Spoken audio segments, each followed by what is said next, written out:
Good morning, everybody. Hi, how are you? Welcome. Good to see you. It's Friday? Yes, it's Friday. Thank God. It is not Saturday. That's how I look at it.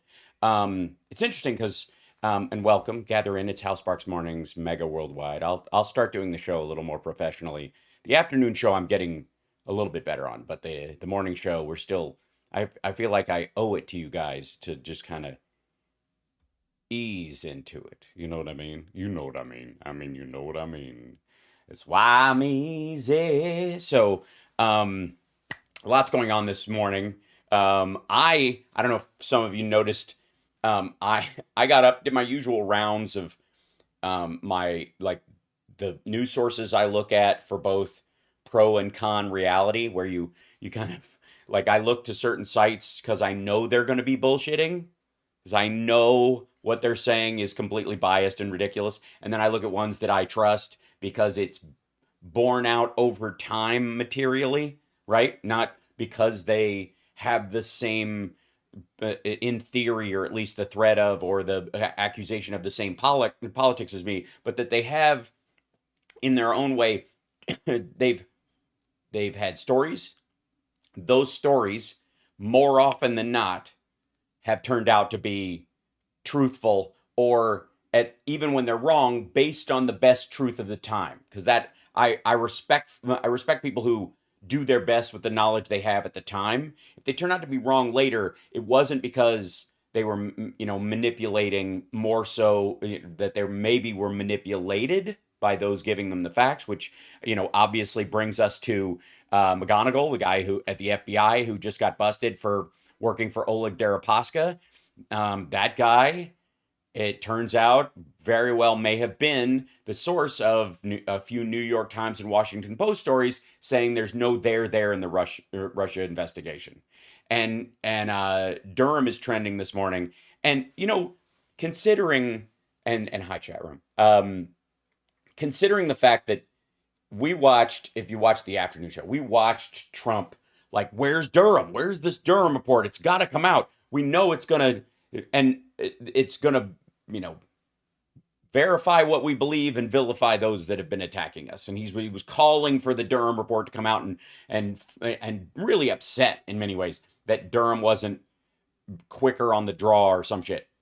One would, if you were in Trump's position, and it was abundantly clear that even if you felt secure that you had never written an email or a text with anybody sketchy in Russia or what have you, that there were enough financial ties that the only reason he skipped the Mueller investigation or got around it in many ways was that Barr wouldn't let them look at his finances as a reference point. So when you look at indicting someone, means, motive, and opportunity.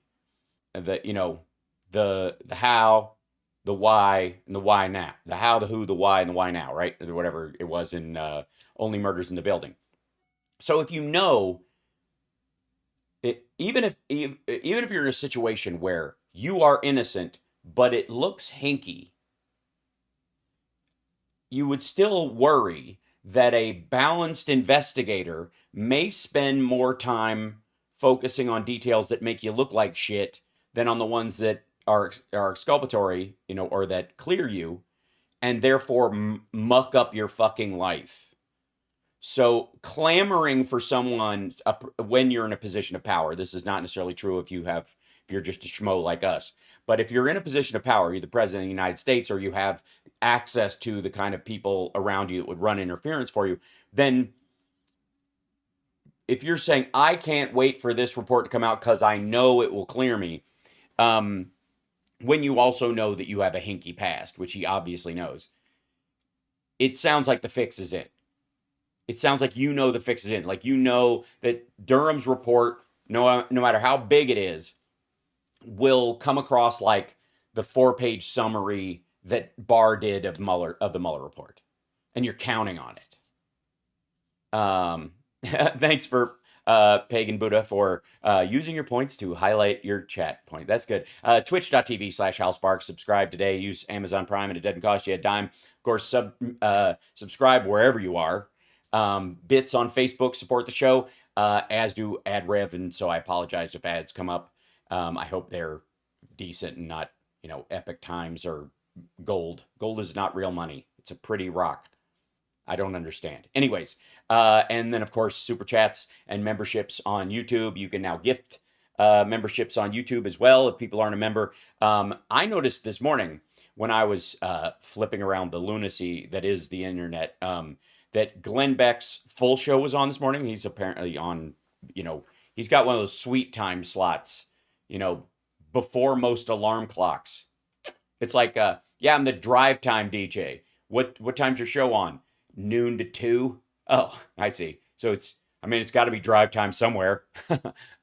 So the cats woke me up by stepping on my nuts. And so I was like, what could be equal or slightly less painful than a paw to the balls? And I was like, oh, checking out Glenn Beck's show live, which is, by the way, painfully full of ads when we're not just looking at the clips that he posts. Yikes. But also gibberish. Just anti-vax gibberish most of the time. The rest of it, like, it's silly.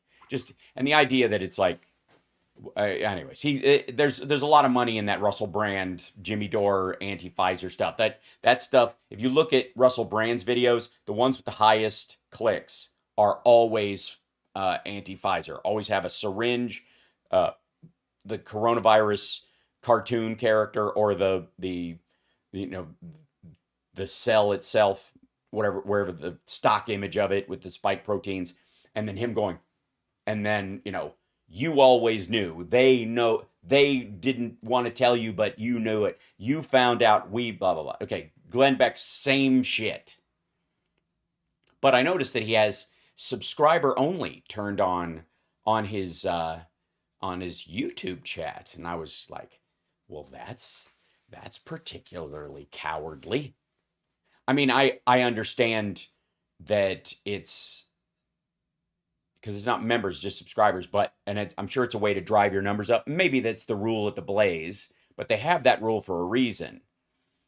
Because if you're going to go there and complain or be a dick like I would be, then they at least want you among the numbers they sell to advertisers about the regular eyeballs that they have, whether they have them or not. Because just because someone subscribes does not mean they watch all the time. And just because somebody, has followed at one point does not mean they're just because an account subscribes or follows doesn't mean it's a real person, blah, blah, blah.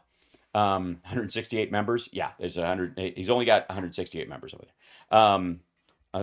I call them the 168. He's trying to depopulate the world to 168. I'm kidding. That's the RNC. So let's jump into some of our trend stuff. But because there's some rather large news in it as well.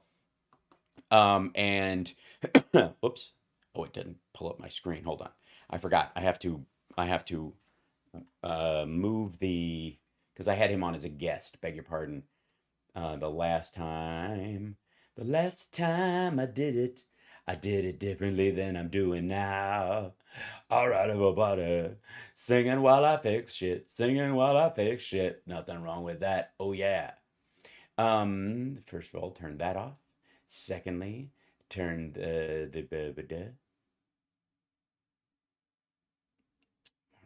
okay. Oh, there it is. Oh, no, I want to do the different one. Sorry, comms guess. There we go. Turn the tall monitor on. There we go. And then make sure it's the right one, because it never is, because it acts all weird and I don't understand it. Okay, there we go. Now I can move this guy up and you'll be able to see it. And the first thing that you will see when I transition is, ladies and gentlemen, hey, it's a giraffe. Giraffes are lovely, by the way. I'd like to say Aria Lager on there posted this picture. I have, some of you may know, I had a fan who worked at the Memphis Zoo. And when I was there with Chris Bono, we were doing shows there, helping a club by request, a long time ago, friend of Chris's, my old opener, Chris Bono, hallowed be his name. And at some point I'll have Chris on as a guest just to tell old road stories. But he had a friend who owned this club in Memphis, and they were going out of business, but they didn't have enough money to hire movers to get the furniture out of the building. Like, they were that fucked. and nobody would perform there for a myriad of reasons. And Chris asked me if we could do a show there because we were in, I think we were doing Nashville or we were doing someplace in Georgia, so we could rent a car, drive there, do a show there, and we'd take a minimum, basically just like the hotel and $500, and they would keep the rest so that they could hire movers to get the fuck out of Dodge. And I was like, of course, let's do it. It's an adventure. And nice show, full house, really fun. And one of the people who was there worked at the Memphis Zoo and said, hey, while you guys are in town, if you'd like, I can take, you want to come over to the Memphis Zoo? I'll give you the behind the scenes tour of the zoo. And I was like, hell yes, that's worth the cost of it wasn't, I mean, I owed money on that gig, but it made it worth it. It was like a vacation. So we go there and we saw from obviously behind bars, we saw the feeding the lions and and then they said, you want to go feed the giraffes? And I was like, fucking A, right? We want to feed the giraffes. So you go up and you walk along the back of this thing, and you're on the second floor of the thing because that's where their head is at. And they give you these giant things of kale, and you just break it off and hand it to them, and then they're like, just hang on to it because they like messing around. I'm like, they'll pull it, and they do. It feels like they're gonna yank your fucking arm out of the socket because they're so strong. And we fed him kale, and it was really nice. And then right as we're finishing up, they go, the person went, the only person that has ever been killed by an animal at the Memphis Zoo was killed by a giraffe. That's a true story. And I used to have a joke in my act when I would tell the story about, I'm pretty sure it happened like this. It just kicks his leg up and head like a basketball in the next thing or whatever. Dave, I told you not to touch its ass. Don't touch its ass. And that was the cliff notes of that joke. But it was based on a true story, totally from this. Giraffes are giant fucking creatures. They are sweet looking because they look so weird and they've got these cute faces. But goddamn, they're basically like stretched camels, and camels will fuck you up. They behave like deer, and deer will fuck you up.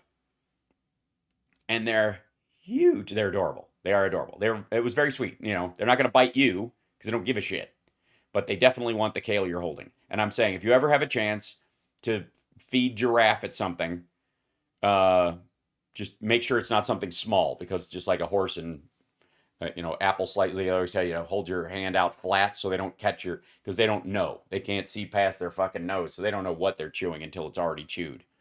Hal needs black licorice to imitate a giraffe. Right. Just, I don't really.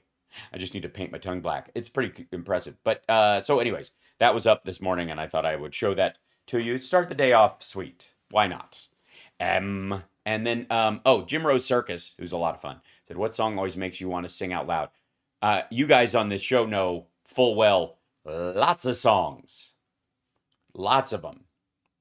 You know what the one that's been doing it the most lately is Under the Rose, which is a song off Kiss's The Elder.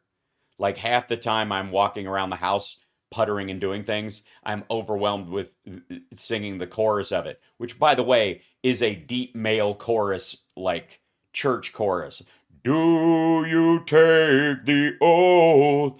Will you live your life under the rose? Like 100 men singing that. It's so funny, but I'm like, I'm getting goosebumps. Like, I don't know why. That's what does it. So, anyways, there you go.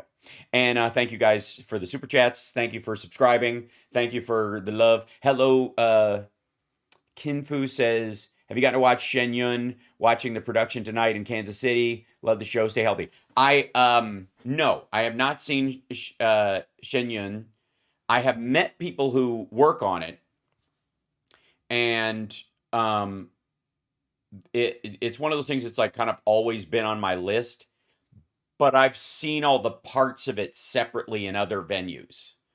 Largely, by the way, I saw a version of what we know as Shenyun in Shenyun and what they have in the United States, Shenyun here in Taiwan, and Shenyun, like the Epic Times, is largely run by Falun Gong followers who were exiled from China, and I mean the CCP harvested their organs and brutalized them and that kind of stuff. And so, you know, on a religious level, they are sort of China's Scientology in the good and the bad of that, whatever.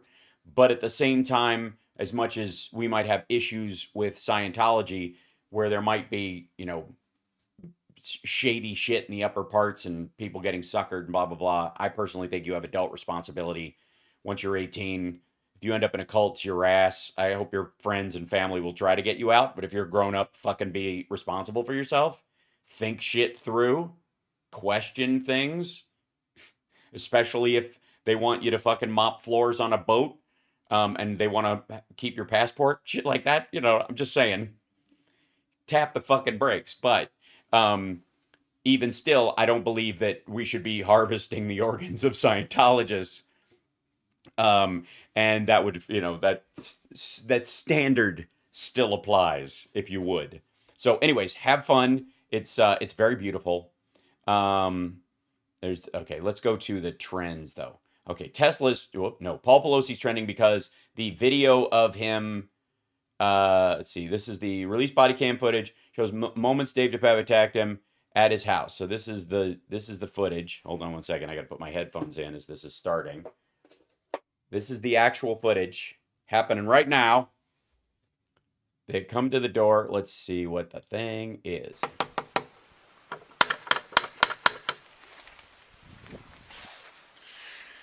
They don't know what's up. They just got a wellness call or whatever. Yeah.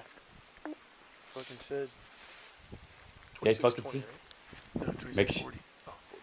Yeah, it literally said that. Hi. Guys. How you doing? Oh yeah. What's going on, man? Everything's good. Hi. Drop the hammer. He's like, No. Hey. What is going on right I'm now? not getting an answer on call. Bro, oh shit. yeah. Whoa, shit. Yeah. So, wow. Holy shit. Okay, so clearly you've got Paul Pelosi woken up in bed, shirt and underwear. This is where's DePape? Where is he in this shit? Hold on, Bert. I don't know why this. YouTube gets so weird when playing video. Hold on, maybe try. Yeah, here you go. Boom. This dude right there. He is. So Pelosi tried to come. Here's DePape.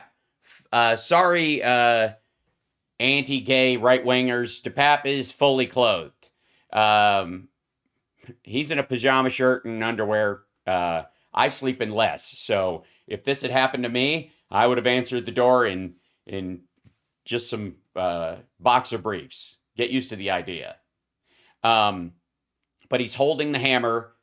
Pelosi opens the door, doesn't say anything. Should be abundantly clear that to anybody who's watching that Pelosi is got a hold of that hammer. Got a hold of his arm. There's DePape holding the hammer, and he's trying to hold on to it. And then he goes drop the hammer. He goes wiggles it away, and then whack. So Pelosi's just basically frozen while this is happening. He opens the door, and it seems like abundantly clear. Yeah, it seems like sorry. I'm sure they'll pick it apart frame by frame and go, what? Why how come when I freeze it, it seems like he took forever to say something, right? That kind of shit. Projected their hammer fetish onto Pelosi. Yeah. So he's holding on. He's trying to hold yeah. So he's got the hammer in this hand and the other hand, I guess, and he's holding his arm.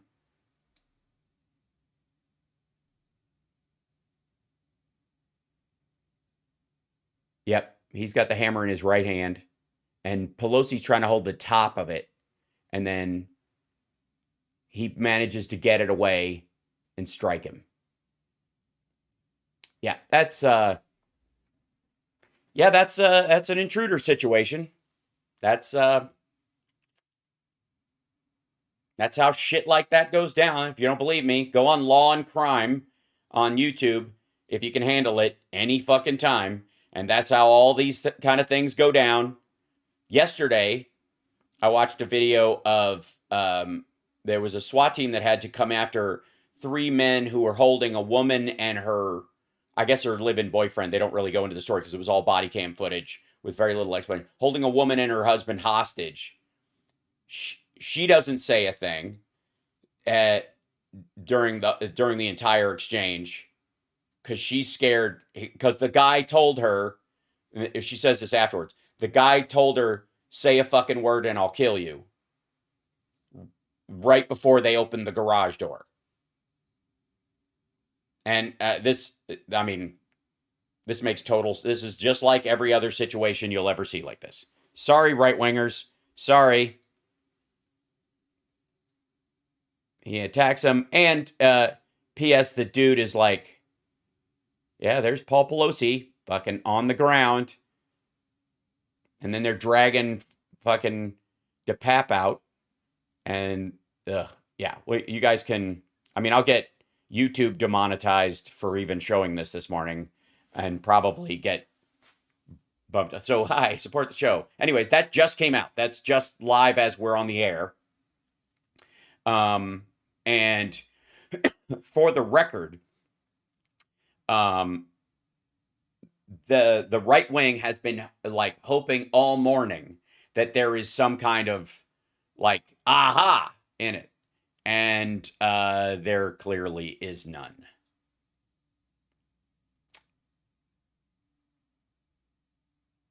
That's just awful.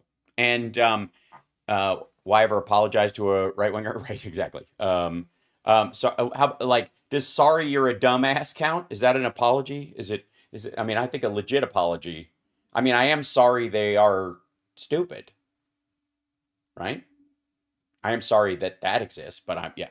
Anyways, I'm probably gonna get the first half of the morning show kicked off or something entirely if I haven't already. If I'm still on YouTube, let me know. But that just broke as news, no pun intended. The attorneys are live on ABC right now. Yeah. It'll be interesting to see them. Yeah. Why wasn't he shot on sight? Because they were mingled together. That's why. You will often find that people are, the idea is, and this might surprise some of you, I do not want to see another man killed. No. Well, no. I mean, there's no reason to ever want to see that. It has to happen sometimes because it will happen. Sorry. But one of the reasons, like the shoot the hostage part is a movie plot. That's not real life at all. At all. So, anyways, that's happening. Tyre Nichols. This is because of the cops that for people saying, but the police who killed Tyre Nichols are black. How is that racist? Crowd anti-blackness is cultural phenomenon shared across. Okay, no, you can't show movie scenes when you're talking about reality. Because before they're done. Okay. This is Tom Hartman's police murder. Tyre Nichols is one more reminder of America's urgent need for police reform. Americans are 20 times more likely to be murdered by police than citizens of Great Britain or Germany. Congress must act. We're also, Tom, I love Tom, but we're also 100 and we're actually, I would say more. We're 1,000 times more likely to be armed at the time. Guns are extraordinarily rare in England. They're not here. We, the American people, and a small sliver of us, the ones that come in contact with the police the most often, which are, by the way, largely red rural whites, by the way, are armed when they encounter police as volume. Unarmed, that's the conversation we should have. Armed exchanges between you and the police, please.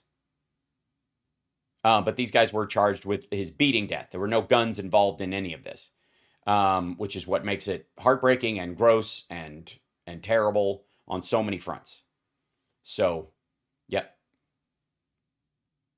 By the way, more than likely, 3 of them are going to end up being convicted, and 2 of all the charges, and two of them more than likely will be either acquitted on some of the charges or only because they've been, charges ranging from second degree murder to aggravated assault, aggravated kidnapping, which means if you can't leave because you have the right to leave, that's the aggravated kidnapping. That's arguably that's dealing with the stuff that happens before the video that we've seen of him being attacked, about them not letting him go his own way when they have no reason. That's Crump pushing for that, and it's certainly reasonable.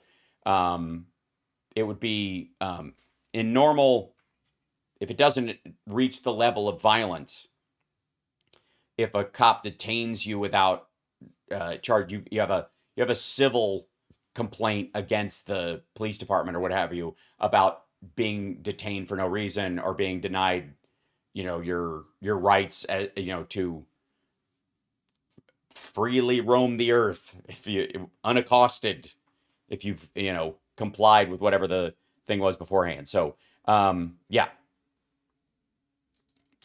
The Adani Group, this is a stock that's eating shit, right? Because there's billionaire investor Bill Ackman says he finds the fraud accusations against the Adani Group credible. Shares of Adani Group's companies have lost more than $30 billion in market value in less than 2 sessions. There's a bunch of it's hard to know how much of it is directly related, but the cascade of shit after that FTX crypto collapse happened, where companies were like parking billions in crypto and doing it through a company that and using it for shady shit, and doing it through a company that was reusing it for shady shit. You're going to see a bunch of companies in big trouble around this stuff anyways. So that's not a stock picture you want to say. I was like, I saw this and I was like, geez, is that Tesla? Allegations of stock manipulation and accounting fraud from New York-based investor Hindenburg Research against Adani Group are piling pressure on the Indian conglomerate and its 60-year-old founder. Yeah, this is just sketch as fuck. Yeah, took a $50 billion hit this week. He's one of the wealthiest men on the planet.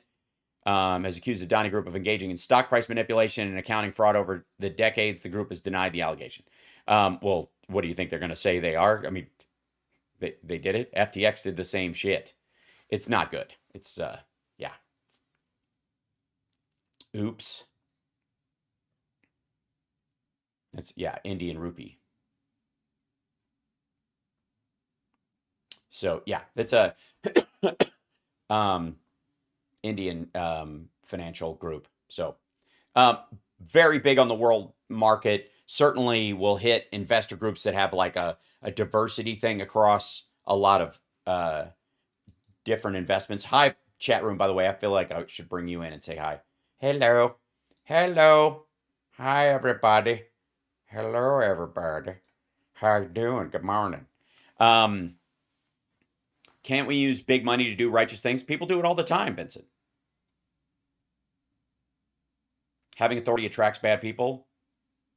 Being powerless also attracts the worst traits of humanity as well, especially if you think you deserve power. Right? Which is not the same as thinking you say deserve respect. And we've had a conversation about that word, but in general, some, you could argue that almost all sex-based serial killers, for example, with the exception of, I guess, John Wayne Gacy using his status in the community to try and dodge shit for a while, most of them are people with, in their own minds, no power over whoever their victims pool is, but who they believe they deserve that power. Durham. We'll get to Durham in a second. It's everybody's pushing it down. MTG flopped on our amendment. Yes, we talked about that. I'll show you that in a second. Let's see if is Durham still in here? Am I scrolling past it? Hold on. I don't know why Rush Limbaugh is trending. Tehran, never again, never good. House Dems, blah, blah, blah. Okay, hold on. Durham was trending this morning when I got in here. So this is pretty fucking hilarious. And Mueller, she wrote, has been doing some great stuff on this because she followed through on all this. And let me here it is. This is the New York Times report, which, by the way, boop, I already have open because I'm that kind of cool. Hi, chat room. Hold on. All rape is power based. No, it is not. Absolutely no. It is a sexual act. Part of it is that they believe they deserve something, but it is not as simple as a power dynamic. The sexual component, murder, like random mass shootings, I think, is a power dynamic like you're talking about. But there's a sexual component to sexual assault, always will be. And I don't understand how people think that's the root of it. There's a lot more to it. The prurient desires of grotesque men and women who commit sexual assault is based on getting their sexual needs met. Otherwise, they would meet other needs that are a lot less complicated than trying to get a part of your body in someone else's body when you can just, for example, hit someone with a fucking hammer. That I would argue, like, all assault is power-based in that regard, right? You see what I'm saying? All right, anyways. Worthwhile conversation. Doesn't lessen it, by the way. As a matter of fact, I think it makes it specifically more of a crime because it's not wholly power-based, because it goes beyond just, well, if we make you feel empowered in life, you'll stop doing that. Never been the case. There's never been a serial sexual assaulter who has gone through psychiatry and gone, now I feel good about myself and my ego, so I don't have to have that urge anymore. The sexual component is the driver.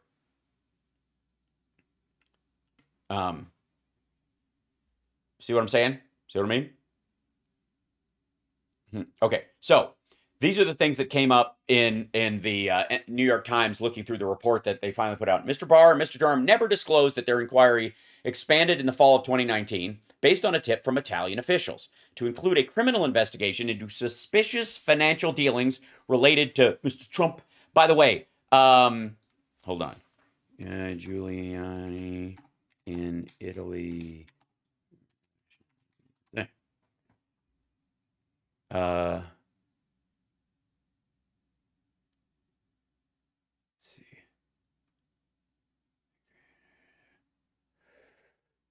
I got to find the I'm trying to find let me just try this. In Italy.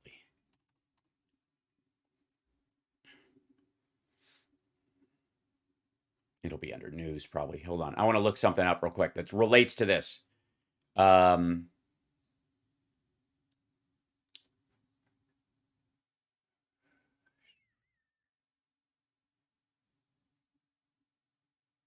on. Okay. I'm going to have to, because this is an old story. So I'm trying to dig it up from a while back. Let's go back 5 pages or something.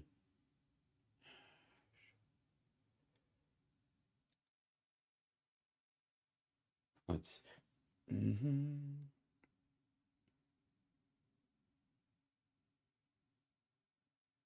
Maybe I'll just look at images. Maybe that's what. Maybe that'll bring it up. Now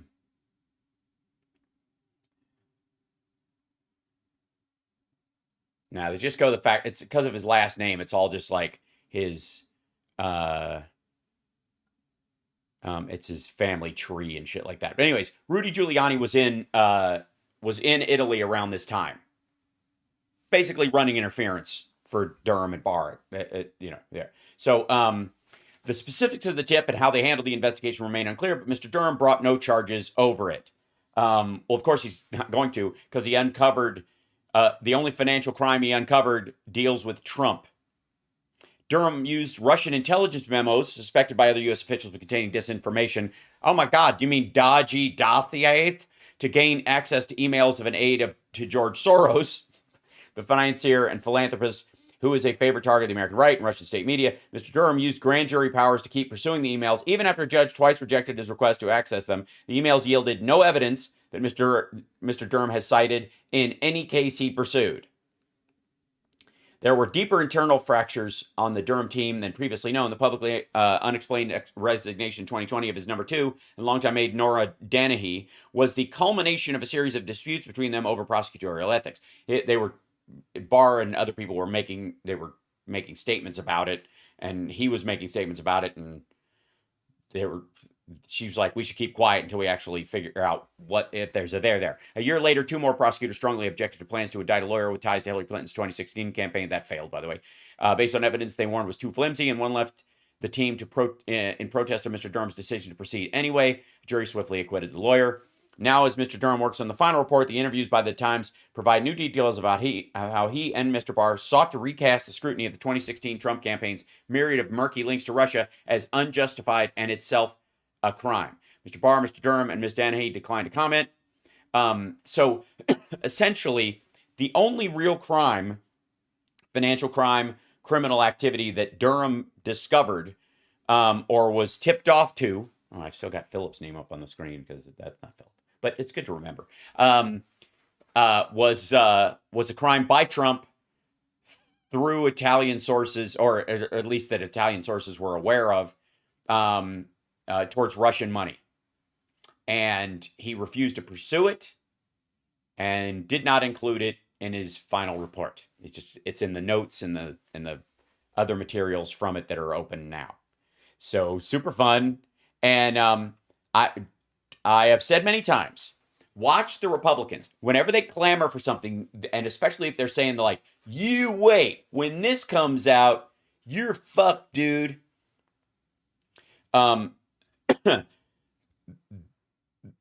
That will always end badly. It will always crash and fucking burn. And it's almost like whenever they say something, it's like watching a politician say outrageous. They say outrageous. These are outrageous charges. It's outrageous. Okay, that means they're lying, and they can't say it's a lie, so they say outrageous because true or not, it's certainly outrageous, right? And it's similar to that. You can once somebody says the word outrageous, you can say you can see them walking towards a rake. Same thing is true when they blatantly, especially in the case of Trump, say something like, wait till this comes out, it's going to clear me. Because in an independent investigation that you have no control over, or you're not tipped off about the content of, or actively is being put together to protect you, you can't possibly know if it's going to help ultimately. It may come out with the facts you want, but be done in such a obvious and overt protective way towards you that nobody fucking buys it, and it does more damage than good. Does that make sense? Let's see. Chat room. Hi, how you doing? Do we know the financial crimes had to do with the Russians? I haven't read that. Yes, it's there is a part of that story. Let me see if I can find the piece of it. Because they were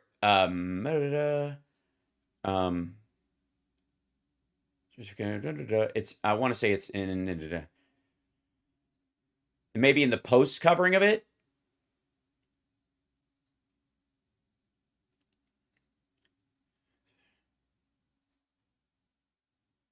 Yeah, I'll have to look it up. I'll have it this afternoon.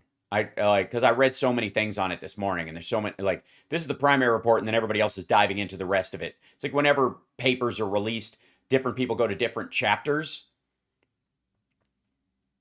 Mo, she wrote is just, it's so great.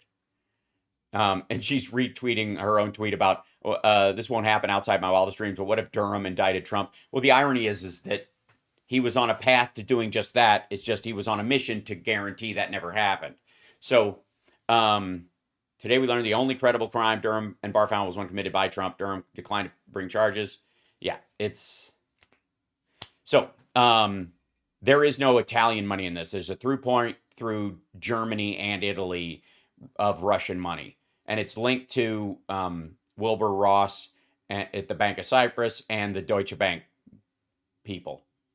Also, somebody was like, Hal, you're very smart, you're very educated, but you don't know everything. I don't pretend to. And by the way, that's one of the reasons why I don't just randomly quote stuff and leave it up there. Most of the time, If I can find it, I'll show you right away. If I can't, I'll look for it and then show it later. But the idea, and it's why when people bring up an article on one of the shows I'm going after or one of the bits they put online, it's why I bring up the same article they're talking about. And it goes a long way towards, and it's good to have a reminder every so often. Sorry, let me just flip this over here. It's good to have a reminder every so often. But whenever you're reading an article, and especially if it has an incendiary headline, very clickbaity, one of the things you want to make sure before you retweet it, even if it's on your side, or you castigate it if it's on the other side, is read the third paragraph, because that's where the yeah buts are in most regular written articles. If it's something like USA Today where there's pictures and they use smaller, more bite-sized paragraphs, it will be paragraph 5 or 7. You get me? So, that's crucial to whatever you're reading.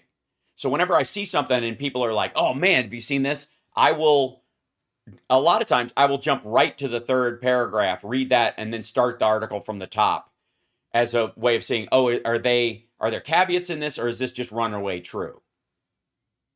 So that's my goal all the time, and it happens so frequently that so many people have seen it actually happen on the show, where and especially like Sean Hannity and Tucker are particularly, and I would say Laura Ingraham also, are particularly shitty at this. Like the Newsmax people copycat it, but they don't have the graphics department to put together multiple headline clips and shit like that and breeze through and just yammer because their audience wants to hear them talk. So, but certainly Tucker and Laura Ingraham and Sean Hannity do. And they do that all the fucking time. They take headlines that are actually disproven by the body of the text. You guys have watched it happen on air with me multiple times. It's the third paragraph rule. I don't know if they teach it in journalism class and I've just stumbled on it, that make sure you put your caveats in relatively early, preferably within 3 paragraphs, that kind of shit. I wouldn't doubt it if they all had the same journalistic professor, or the editor had that professor a long time ago and that's the rule. Yeah, somebody's asking, what consequences will Trump suffer? First of all, he's suffering them now. Jail for Trump would be the most relaxed experience of his life. He would shave his head and think he was a gangster, and he would golf, and his life wouldn't be all that much different. The food would probably be better in prison. They would probably get him a real doctor instead of these sycophant fuckers that tell him he's doing great and he just needs 2 more pills.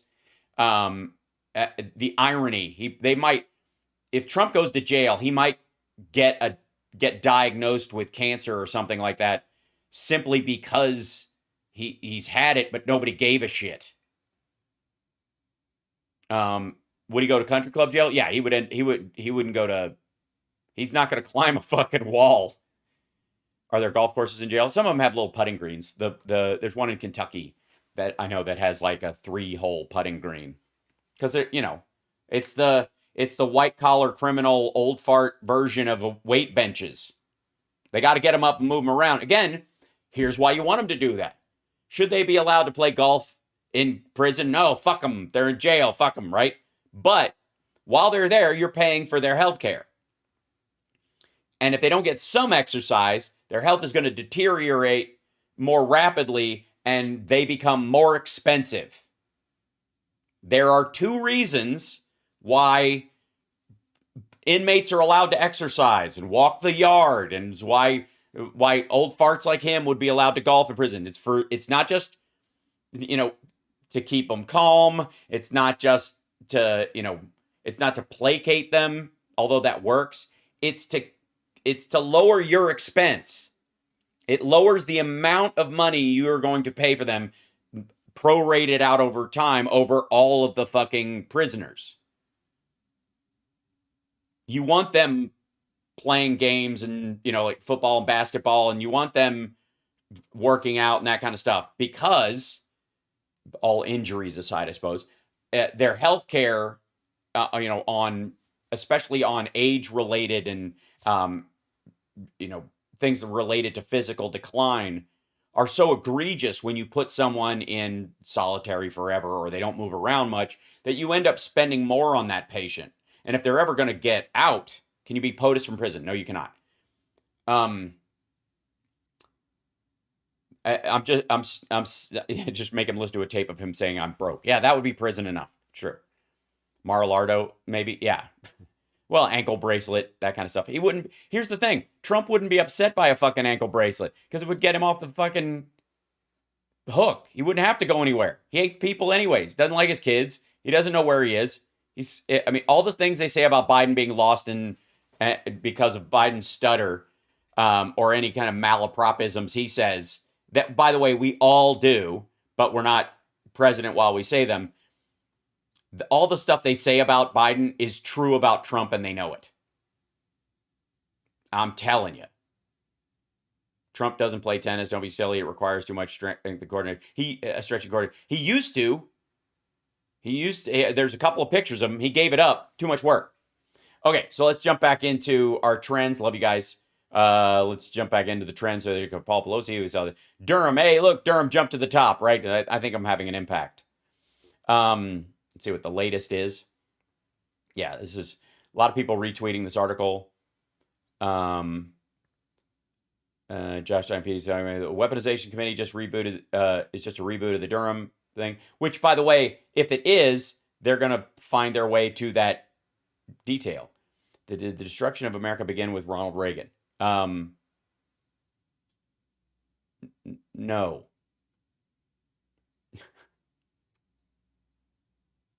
All right. Let's see. Beyond shocking, report exposes corruption of Durham probe as political weapon for Trump. For Trump is the classic thing. It's yeah. That's going to be. Hopefully that makes that because of the keeping it trending. And by the way, if you see that article today, give it a boost because that's the only thing that will make it overlap. Today's probably going to be on the news shows largely about the Pelosi video and Durham and a lot of warnings because it's if it bleeds, it leads. And dude fucking hit him in the head with a hammer. Tesla stock, let's see, what is it? Tesla stock swings, blah, blah.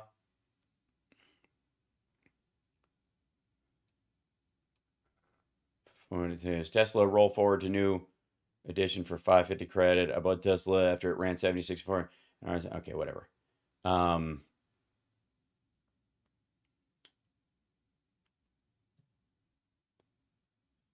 Absolutely smoked this one. Good for you. Yeah, this is people buying the Tesla dip. Safe cars, LOL. Tesla tech is junk. Yeah, that's one of the problems with Tesla going forward. Is their autopilot is not only it's the worst on the market at this point. They are trailing people that made huge advances, GM and other companies that have way better autopilot than they do when they started the point. Yeah, it's up 60% in 2023 after dropping 200%. Okay, Amy Robot. Oh, they're not coming back because the expected to depart ABC after report a romantic relationship. They're going to start their own show together. Good, that's sweet. All shit aside about people's relationships, and I don't know what the fuck's going on between them and their spouses and yada yada, but people who meet at work and fall in love and they stick together, that should be the first clue that it's none of your fucking business. Ben Crump, this is because of the Tyre thing, and he's speaking. Okay, cool. Will not interrupt. Rodney King there is trending because it's related to how people are describing the beating. House Dems, I'm not quite sure. Like, oh, this is just like, hold on, doing shit. What is this? Why doesn't their BS work on House Dems only on GOP? I don't know what that means. Okay, the Democratic House Dems meet the economy because shitty Adam shit. Okay, blah, blah, blah. House Dems allowed the Social Security surplus to be used for other purposes in the 80s and 90s, which is why things are so dire today. You've allowed the age to be bumped higher, and you've allowed privatization of Medicare. Medicare isn't privatized. House Dems will always defend Social Security. Oh, I see, because Hakeem Jeffries put this. Will always lie about Republicans threatening Social Security Medicare. They literally did it. Daily Perspective, whoever the fuck you are. Your perspective is off. Talk to Chip Roy. He's why they get. This is why the Dems say this. It's why they can say this. Yeah, and then it's just like, and then it fills up with House Dems all over. Eli Wiesel. Yes, from the Holocaust Museum. Today, we remember the victims and survivors of the Holocaust. At the dedication of the New England Holocaust Museum, Eli Wiesel counseled, we must look for hope. May we find hope in our shared commitment to rejecting hate, defeating anti-Semitism. Agreed.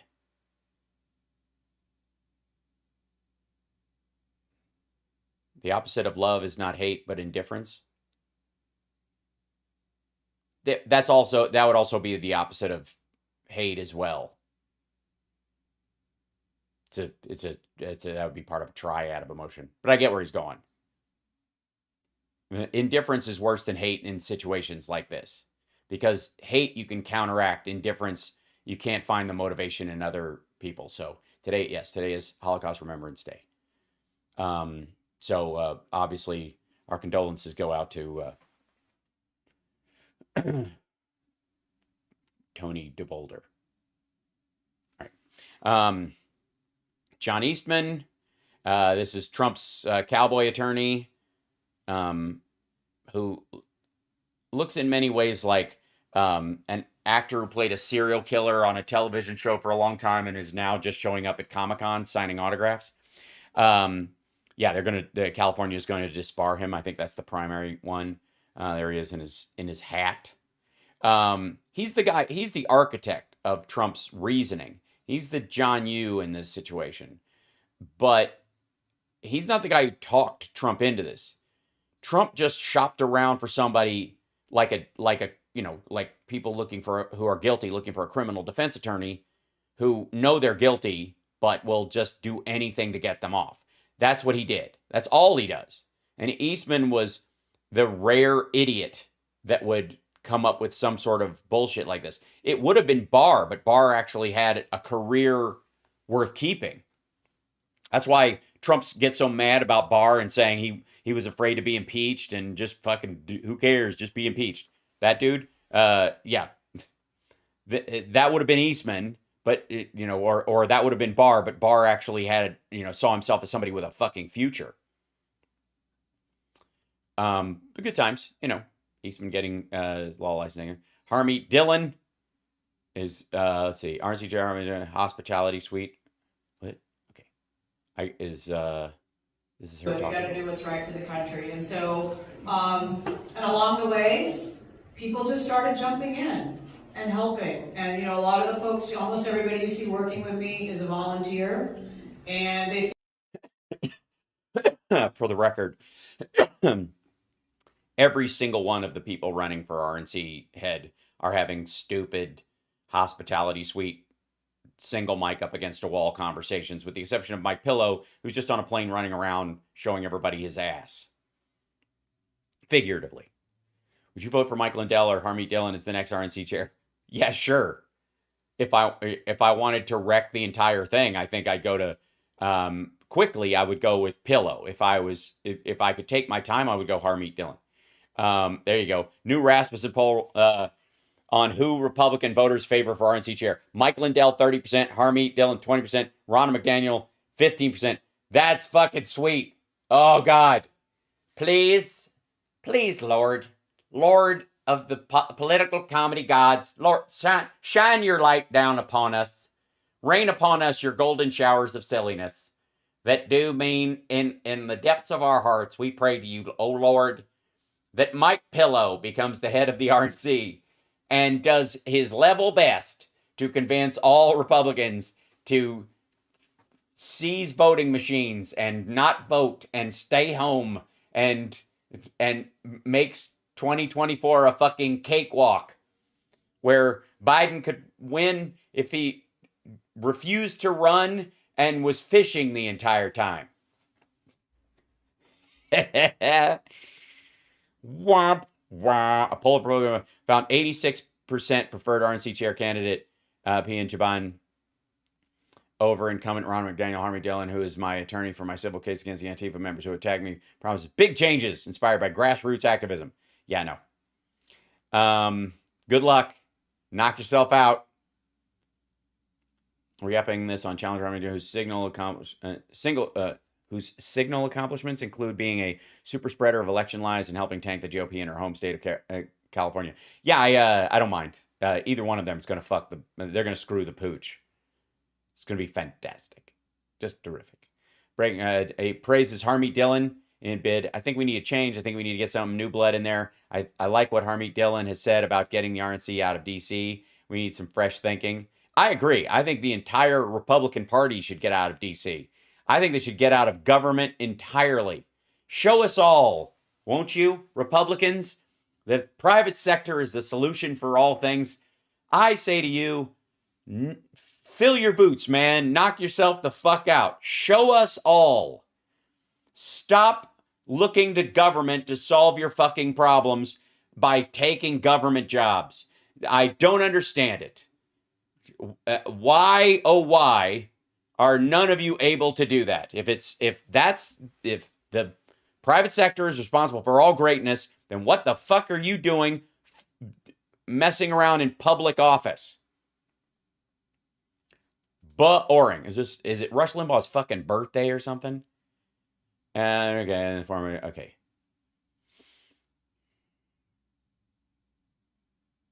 I don't like. It's hard to tell. Okay. Newsweek fact checker. Did Rush Limbaugh mock AIDS deaths on his radio show? Okay, yes. Okay. The Nation. Oh, okay. Oh, I see. So the Nation's running an article, or is that old? I don't give a shit. Why the fuck would anybody care? And the only reason he trends is because, 20% of people hate him and 20% of people like him will tweet about it. There's the Lincoln Project on Holocaust Remembrance Day. Hashtag never again. Yeah. Decent people of all sorts. Yeah. Cool. Moon music? Oh, dear. Oh, Coldplay. I see. It's really, yes. I was right to be concerned.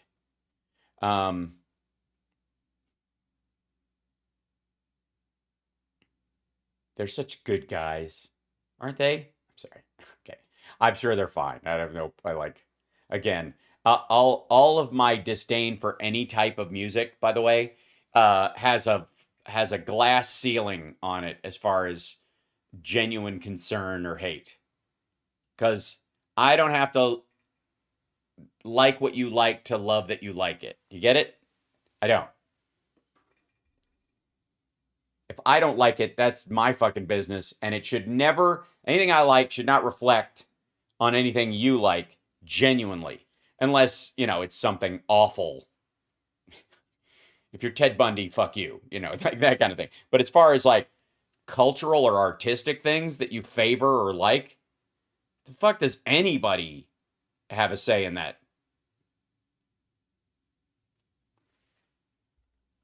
What about classical music, Hal? I love classical music. As a matter of fact, I have 2 classical playlists that I put on during the day when I'm reading. Do you want to buzz droves of hogs 15 feet off the ground at highway speeds? Hella Bacon is a place to be. We'll supply machine guns. You bring the trigger finger. Book your expedition today. Hog hunting and expedition. Yeah, that's not surprising at all. I'm not like that. Basically, farmers in parts of the country have to deal with feral hogs all the time. And they're incredibly dangerous. And when they're in packs, they'll fuck you up. So they gave up a long time ago on driving around in trucks and culling them because it's fucking dangerous. And so they do it from helicopters a lot. Hence all the bullshit about Sarah Palin and all those. Okay. And the reason people sell, or campaigns have used that as stuff is because it's macho and distant. You can kill a wild animal from far away, never even smell it. Right. The reason, yes, they will literally eat you alive. the essentially somebody just took that service, this hella bacon, whatever the fuck it is, and just took a material need that the farmers have to hire a helicopter pilot and hire a hunter, or hire have somebody in the family go up in the fucking thing and go after them. So they just decided to turn it into a business. Not surprising at all, and not alone on the earth. There are multiple countries that have feral hogs and animals like that have to do helicopter culling. They just sell tickets. I don't jump through my shirt over shit like that. So today, oh, by the way, this was pretty fun. I just did this for the heck of it. This is there you go. Whack. Pretty good. Not bad for wearing jeans. I was saying I could probably get another 6 inches of spread. Hello. If I wasn't wearing stretch jeans, if I was wearing tights instead. But I do get basic flat. I basically get, an even spread. But I could go above hips pretty easily with the tips of my toes. Yeah. So, anyways, that was fun. See, some of us know how to have a good time, and you can see Jeff. There he is. I jump high enough. You can. It's almost like, congratulations, Jeff. It's your free tea bag every show. Just don't look up. There you go. Hashtag don't look up. There he is. There's Jeff. Bing. Hitting a ride symbol as you do. Yep. So yeah. So today, the GOP, which this account is run by Jim Jordan, spelled GYM. Jim Jordan runs the GOP account. I don't know why, but he does, or his office does. And they basically just post the same shit that he posts, and it's just these kind of like blatant dickish. Democrats will never. Joe Biden will never. Blah blah blah. He does this all the fucking time, and it's never fucking true. It's just fucking lame. So anyways, I jumped into this thread and started dropping articles and, especially about just how egregious the Biden administration has been in their, stiff arming China.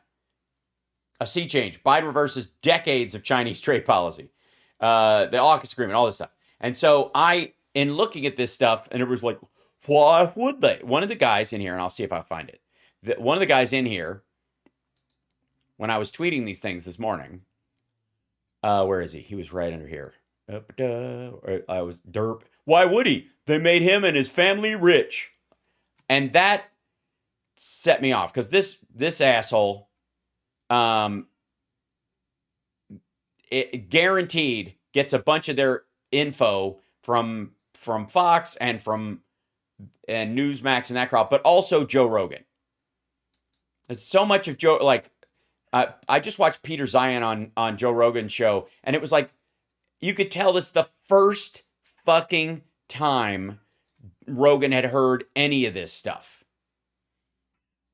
Like, the whole show when Zion was talking about the demography issue in China and the stuff that I've been sharing with you guys for a long time, about, but Zion's kind of the pinpoint for a lot of people on this information, because that's what he does for a living. He literally talks to giant groups of industry about 10 years out, how many workers they're going to have, what resources they're going to have access to. And it's his job. And he's in business now, and he's becoming well known because he's been right for 2 fucking decades about this stuff. Okay, so anyways, because of that dude going, why would they? They made his family rich.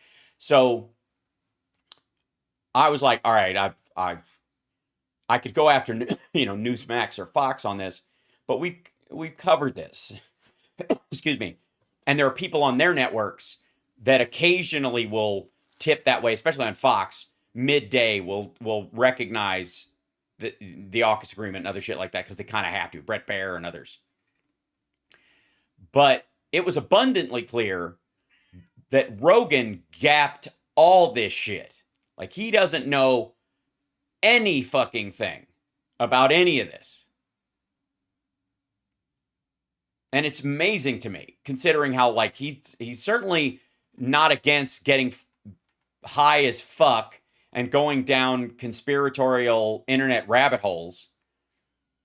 But so few of them involve any materially traceable things. But when something like this is, is clearly done in a way that denies the reality he's trying to fabricate, most of his guests are trying to fabricate, I find that fucked up.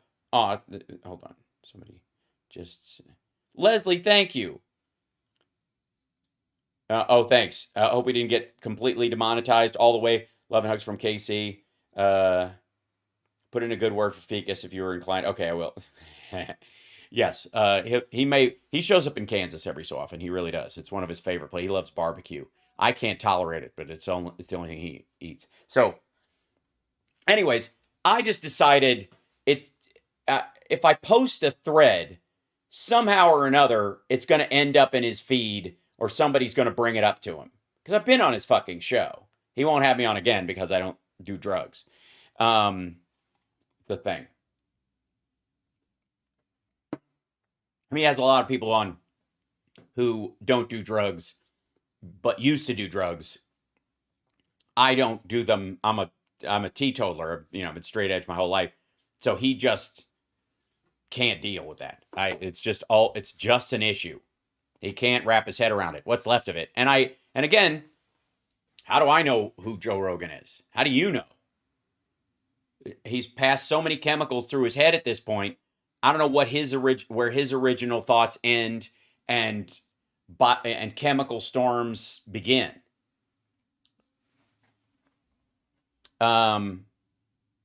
Anyways, so the first thing I brought up was the AUKUS agreement. Soon to be the JAWKUS agreement, because Japan is joining as well. Takes a little more time, but it's happening.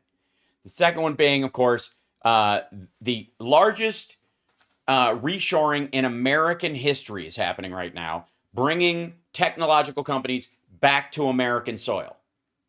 And it's not even debatable. This could have happened anytime in the last 10 years. It arguably could have happened in the last year or two of Obama. But it certainly could have fucking happened all during Trump, and he didn't do shit about it. Didn't care to do it. Wanted fucking washing machine factories in, or Chinese tech firms owned, like Foxconn, the Foxconn factory would have, the reason it never happened partly was because Foxconn is a Taiwanese company that builds a lot of their stuff in China. And that's the only Taiwanese company that has a permanent problem relation with the Chinese government. Interesting that was the only one that Trump was interested in bringing into the United States. That said, no president has ever worked to bring factories that left the United States back to the United States quicker and more resolutely than Joe Biden. Whether you like him or not, whether you think he's old, whether you think he's fucking establishment, whatever your fucking pejoratives are, it's not even debatable. It's just it's a material fact. Chips alone, but a myriad of other industries and fabrications that go along with it, because you can't. Even the machinery to make the chips themselves has got to be made here in a lot of cases. So the fact that they don't even talk about this, and TSMC is a Taiwanese company that's building a factory here because the United States is like, hey, you guys fabricate our chips. The chips that TSMC makes are not Taiwanese designs. They're American designs. In some cases, they're Danish or Swedish designs occasionally. But most of them are patented and specifically created in the United States. And the fact that we make them at the TSMC factory in Taiwan, if China decided to attack Taiwan, it could give, if we only did it there, it would give China even more reason to attack Taiwan, because not only could they claim land and reunify when they were never unified in the first place, but they could also destroy American chip factories or claim them and use them for their own. That's why TSMC needs to build a factory in here, and why they're building it, by the way, in fucking Arizona. Which is why, like in Carrie Lake's thing about, I guess, Arizona being a fucking dump, the reason she really wants to be governor and why Arizona became so fucking pivotal is the sheer number of tech firms that are growing there. Arizona, it's one of the reasons why Arizona is stealing so much fucking water from Vegas, because what they're making there, the factories that they're opening, yes, Intel is opening one right beside them. It is the new Silicon Valley, and it's the Silicon Desert, but that sounds wrong. So whatever. Anyways, this is like, I don't even know that people can grasp the hugeness of this. You know who can grasp it, though? You know who does understand? Fucking South Korea. South Korea is worried about how many chips America is doing. They are worried we're going to take away their share of the market. We're doing this so much. This isn't China complaining. This isn't a Taiwanese competitor that can't build a factory in the United States, so they're mad that the TSMC is getting a heads up and they're not. This is South Korea. This is South Korea's her lead manufacturing, what's her job title? Hold on one second. Yanhyang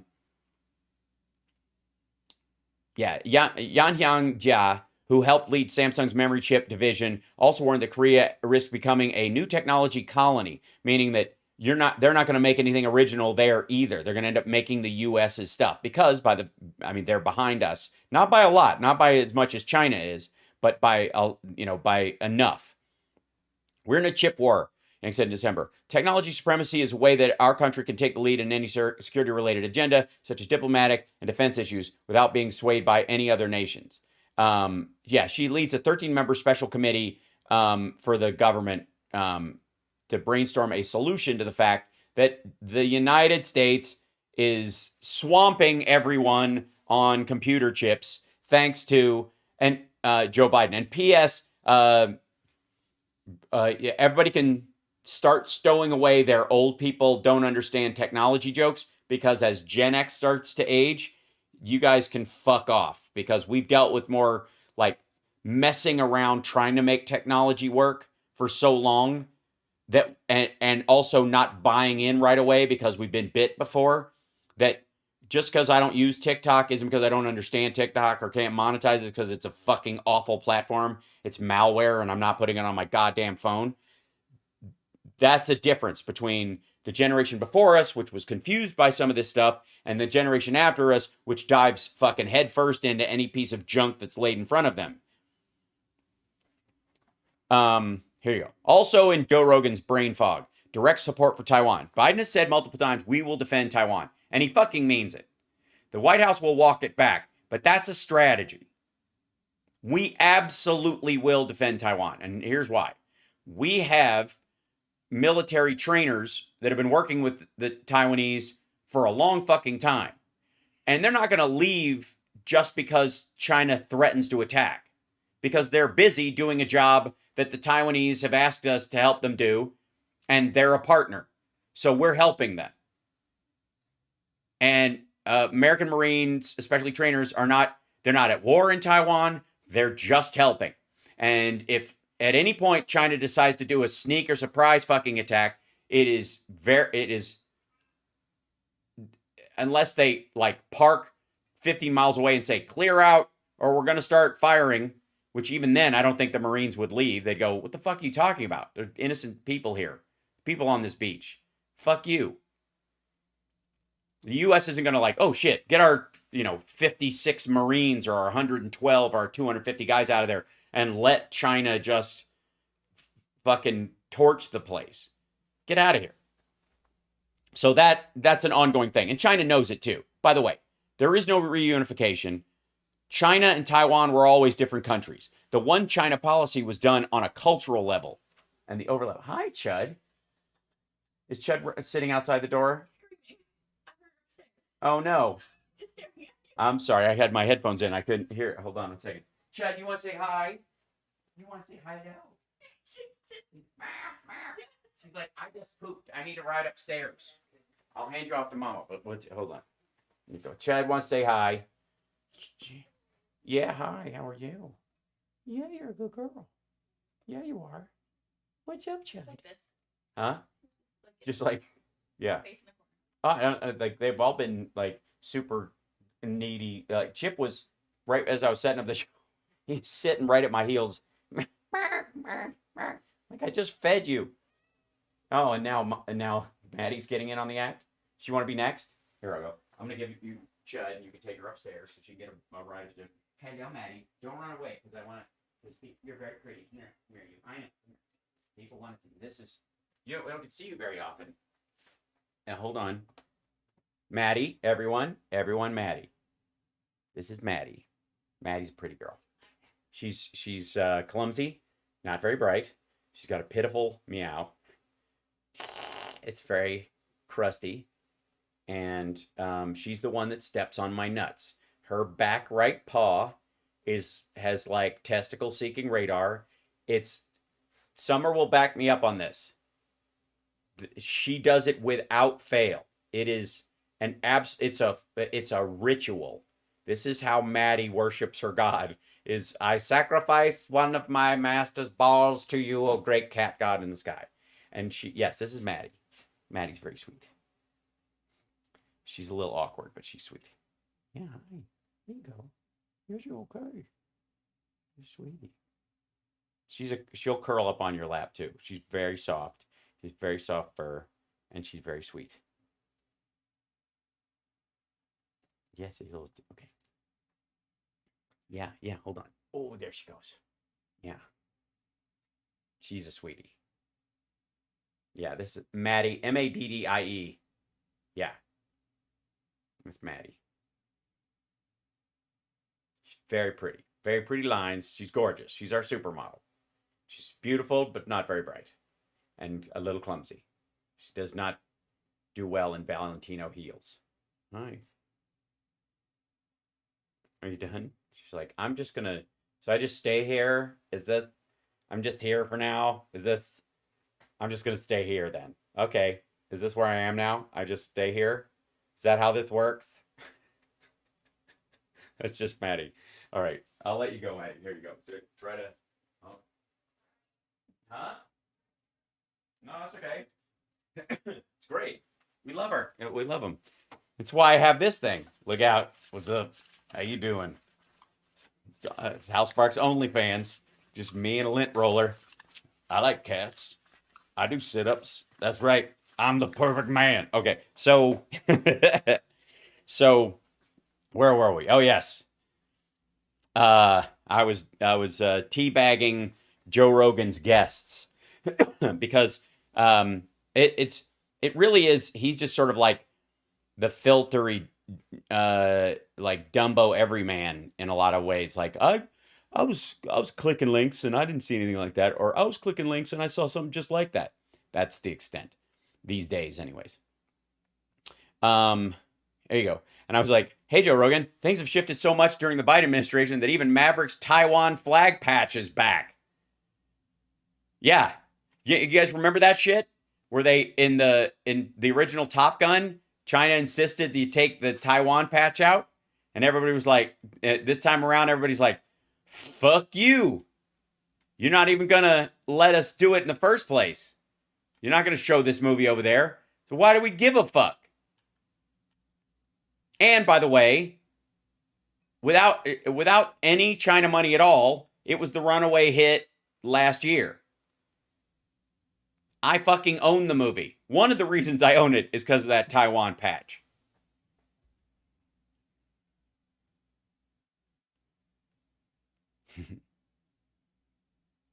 Okay, then we go. Psst, Joe Rogan. Biden's team also took China to task on their support, not just for Russia, but for the Wagner rape squad mercs that have a long storied history of gutting pregnant women in Somalia and generally just slaughtering civilians for sport. And the Biden administration went directly after the Wagner Group and calls it an international criminal organization, which if you're following the fucking thread, is a way of not having to sanction over war issues anybody who does business with Wagner in China. It can simply be that you're involved in money laundering and that kind of stuff. So it keeps the war politics out of it with China and makes it a permanent thing. So they never have to undo it once Russia gets out of Ukraine or gets their ass handed to them, and Wagner still exists as the paramilitary unit of Russia. So, and then I was like, also, Joe Rogan, there is no Hunter Biden laptop. You can subscribe at infotainmentwars.com for that lesson. Peace out.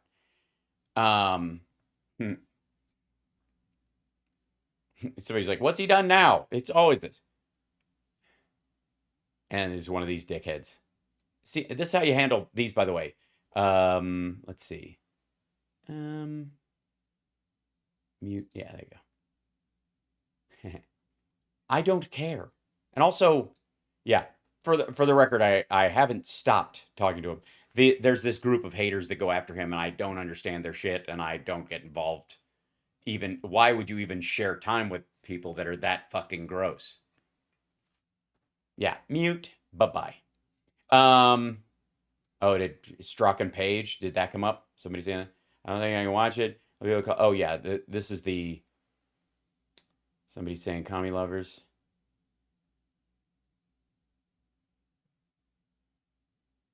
Yeah, these are the fucking people going after that it's his male lover. I'm somewhat of an animal lover. Can you tell? That's a much better way. The interesting thing is that this thread is being eaten up. You know, it's meant to be so right-wingers can shit on Paul Pelosi, and because that's clearly what they're doing. Like these fucks. 6'2", IQ 187. What is he? Is it multiply everything by 3 week? Pelosi's drinking problem. Yeah, see, I told you, they're going to be framing through all these kind of moments where he's holding the hammer, and then the dude fucking hits him. Everything's fine. And then the guy straight up is like, I love Donald Trump, bagga. And they're like, and following Jimmy Dore, all that shit. But it's like, oh, suddenly it's his gay lover. Yeah. It's just so gross. It's basically that has less. I personally think that has less to do even with Paul Pelosi and their hatred of Pelosi than it does with their issues with gay people. Otherwise, it would, jumping straight to that. It's pretty obvious. Sturgeon. I don't know if it was Jay back. Jay okay. Oh, Johnny Katz is talking to Jay Leno. Government could break his collarbone, ribs, kneecaps in a motorcycle accident this month. He's okay. Headlining win, let's say, on March 31st. Oh, I'm glad he's coming back. I'm going to retweet that because we love Johnny Katz and we love Jay Leno. Good dude. Is now contending with a number of broken bones after being knocked off a motorcycle. It happens. If you haven't gone down, you're going down. I've been down. It happens. His bikes, by the way, are fucking gigantic. That's one of the issues that he has. My bike is really heavy. Mine's a 1300 cc's. It weighs about 900 pounds. That said, it's very well balanced, and I can ride it when it's laid down flat just by lifting.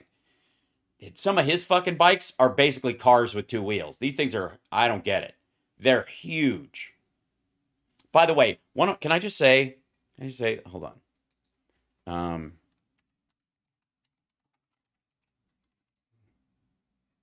Prince.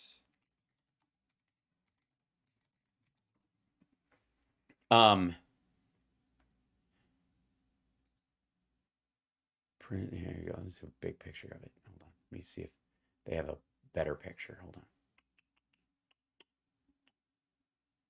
on. Yeah. This motorcycle that Prince rode, the CM400, 1981 CM400, looks gigantic. It looks like a big bike, doesn't it? It's fucking tiny. That's what it looks like when before you add shit to it. It's kind of the size of a bicycle. He was a little dude. So It looked like he was just manhandling this giant fucking bike. The seat height was a low 30 inches from the ground, because he was 5'2", and here he is 5'2", just like lounging on the fucking thing.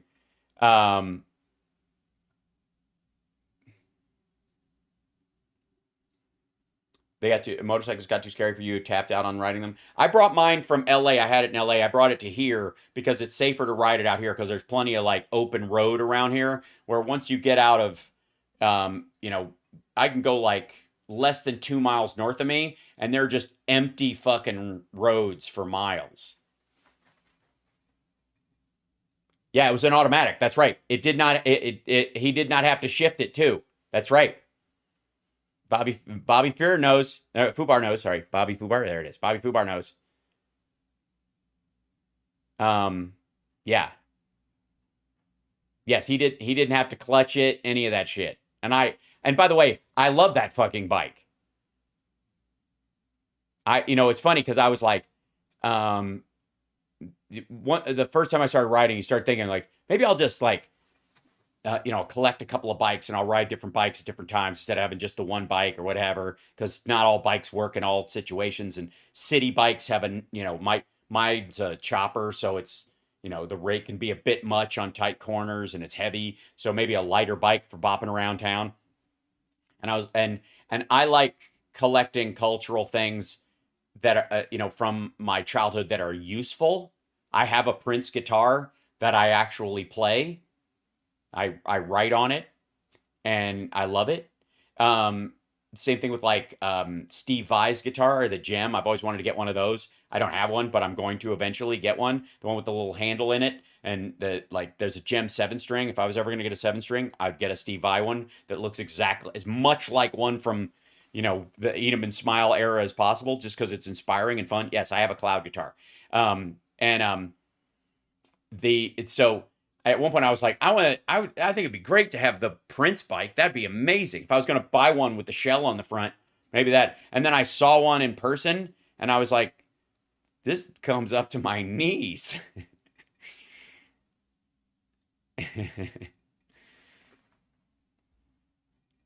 Yeah, not the Mockingbird, the Cloud, yeah.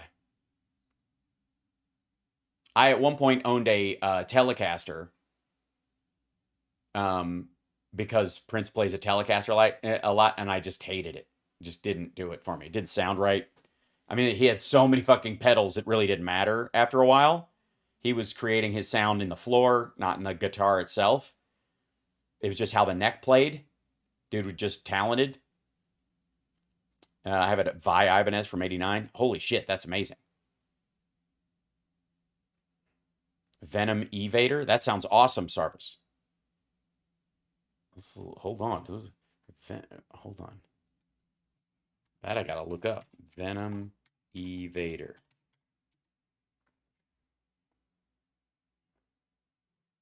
Look at that thing. Oh, it's based on the Honda Grom? Yeah, it's like the Honda Grom style. Yeah, that's not bad. $2K for it. That's not too terrible as a price. It's this guy right here. Let's see if I can get the, if I can click I hate that shit when the pictures don't get any bigger. That's cool. A little bop around. It's a good, go to class, bike.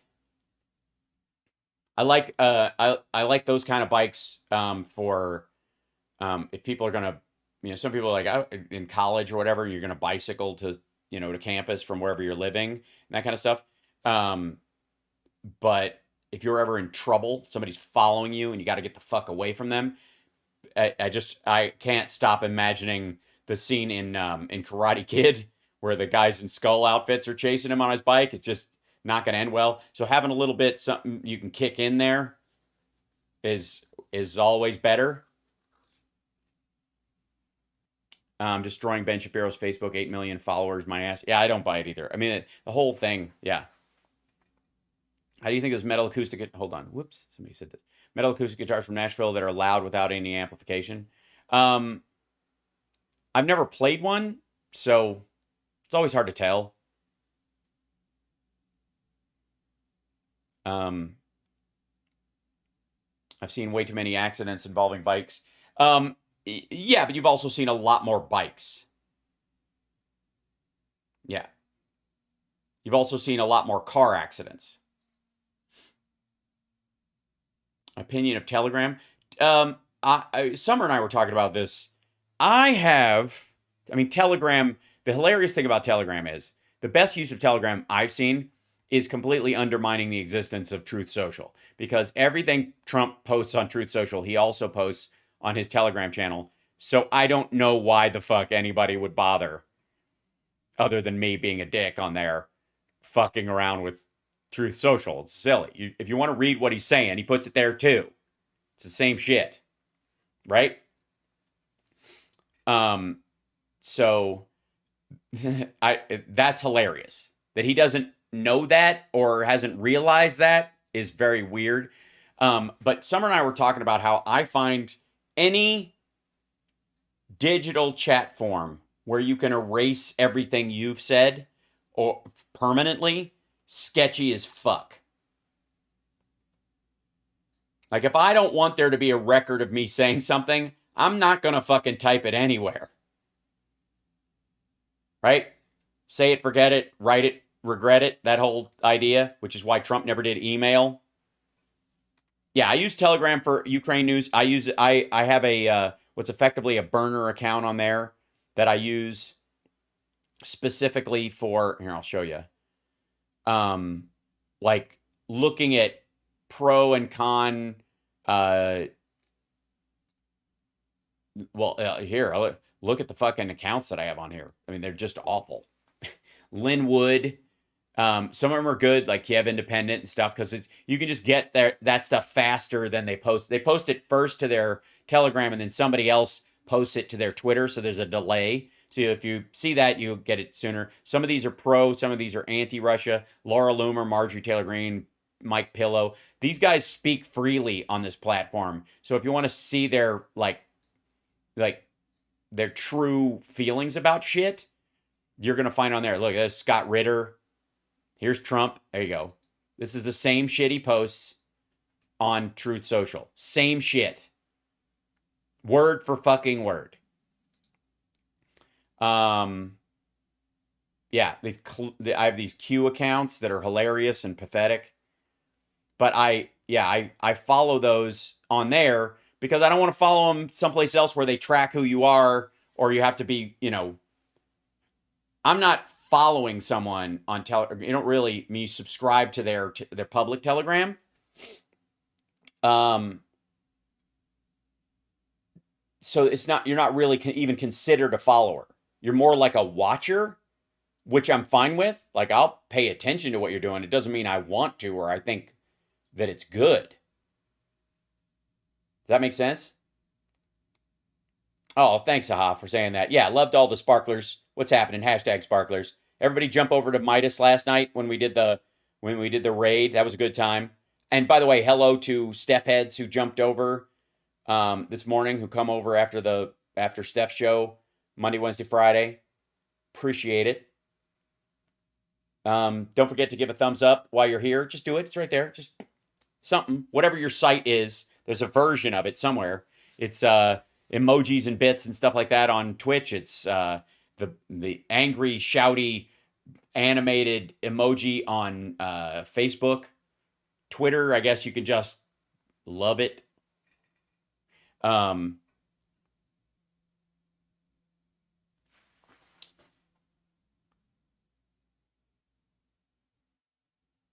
Nice.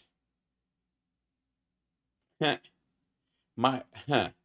my dad just texted me. My grandfather Siler, of the 4 grandparent lines, left me a shotgun, carbine, percussion antique shotgun. Thank you, Tobias. When he passed, And apparently my dad has had it this whole time, and I didn't know what happened to it, but it had ended up in my dad's, pile of guns. And so with an I, yeah. And CJ, yeah. And anyways, so my dad apparently just said he's sending it to me because he got somebody to clean it up, and he had a gun repair guy that he has that works on like ancient guns, clean it up for me, and he's going to send it. He's like, it'll make a good wall hanger. All right. Or I can saw the barrel off and use it in the zombie apocalypse. There's all kinds of options. So, yeah, groovy. All right, you primitive screwheads, listen up. This is my boop stick. All right. All right, here we go. So that's funny. What do you think of gun buybacks from local or state governments? I think it's a great idea. Pulverize them. You also have to put rules about selling the same kind of guns in the state, though. And again, one of the ways you get rid of a lot of the AR-15s and guns like that in the United States from the people who shouldn't have them, and I don't mean people who are like, I have a responsible gun owner, I use it for the blah, blah, blah. The rest of them, the way you stop them is you limit the sales of those guns and the parts around them, and then you just let these assholes shoot them to pieces and wear them out. Because they won't take care of them. They won't oil them. They'll eventually break down. If they try to shoot them after they've been sitting around for a long time without being, given some TLC, they'll blow their fucking thumbs off. And they know it. So, aren't zombies already? Yeah, well, we're zombies. Yeah, we're already, obviously because of the vaccine. Which reminds me, I'm stomach's rallying. I need some brains. Whew, right now. Do that. You had to buy it back in Sacramento and they got overwhelmed. Yeah. Black powder only. I think that's wise. Percussion guns use black powder as well as the flintlocks that we have in the family. Our 7 survival rifles were bought in the throw in the plane when flying search and rescue in northern Wisconsin and Michigan. The 22 long might not take down a bear, but it'll give me a head start. Yes, absolutely. It absolutely will. And again, there's reason to have it. It's okay. The problem isn't the problem is not your average gun owner. It's the ones who deify the gun itself. Those folks. And because you can have a real conversation with real gun owners about the limitations because they're aware of what it really does and they're aware of the real ramifications and they don't just wag them around to show off. They use them for stuff that's valuable. Even if it's self-defense, they know that the best day of a gun's use is the worst day of your fucking life. They know that. But the ammosexuals don't have anything else. Did you see McCarthy's statement about his integrity? No, bad karma. I avoid a lot of the videos that they put up. I don't know if that was a written one, but I don't watch those so that I can watch them in the afternoon. So hopefully they come up. I will put it in the kitty if I can find it. Buybacks wouldn't work here. Yeah, it depends on where. And it depends on which ones, too. Because there's some people who, if you have an old AK-47 sitting around that's single shot that somebody tried to modify and you've had it since the 80s or some shit like that, and you're worried that somebody's going to break into your fucking house because they know you have it, a buyback is a great option. You don't need it. It's not useful. You're not going to get ammo for it eventually anyways, and it's more dangerous to you. MSNBC showing Pelosi hammer attack now. Yep, like I said, it's going to be that and Durham all day long. Yes, Marge Green's oil bill vote went down in flames. 418 people voted against it. How do we suggest videos for me to review? Send them to Can't Stop Lying on Twitter, that's the easiest way. Is just, just tweet him if you're on there. That's probably the simplest way. How are you guys doing today? Things are better for me. My landlord shot and killed the rabid dog that killed all my chickens. Oh, dear Lord, Suzanne.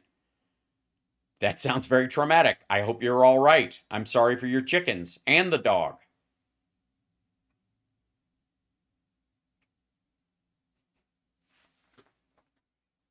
Marge Sporkfoot.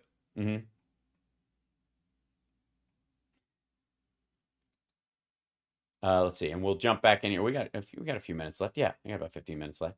We're good. By the way, you're watching HAL Sparks Mornings Mega Worldwide. I forgot to. I should do this. I got to set an alarm to do this like every 20 minutes, or you guys got to remind me again to reset. If I don't have the chat up and I'm talking about a story, you guys know me. I got so much that like I have more to talk about than I ever have show, even when I go long. So I think that's wise as both an entertainer and an informer. As an infotainment specialist. No. So anyways, I need to remember to do that. You're watching HAL Sparks Mornings Mega Worldwide, Monday, Wednesday, Friday, 9 a.m. Pacific time for 2 hours approximately. Wednesdays, we have Philip Ittner as our guest. I'm adding guests starting next week. I'm trying to do it on the regular, and I'm trying to name what Monday and Friday are. If I can have some consistency, I will do it around those as well. But Philip will be with us on Wednesday of next week too. And he'll be with us tomorrow on the radio show in the second hour, the HAL Sparks radio program, Mega Worldwide, going on 13 years, lucky 13, I think, at WCPT. And we also live stream it here. So like, subscribe, thumbs up, all that kind of shit is a good time. It's all right. Now, meanwhile, oh, and share the show too, because apparently there's a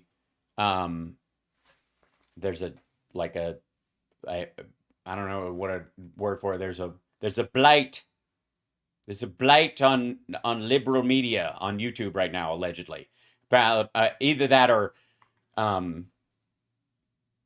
people like Pac-Man are trying to manipulate the living fuck out of their viewers. That's also possible, I would say. Copa America? At the Copa. Copacabana is a fucking sad song. It's horrible. Mike Lindell winning 30% and scaring everybody. Yes, except us. Yeah, Rich Campbell agrees with us. Dear Lord, I haven't asked for much lately, but please, in your infinite wisdom, see to it that Mike Lindell is elected chair of the Republican National Committee, signed every Democrat and independent in the United States of America. Exactly.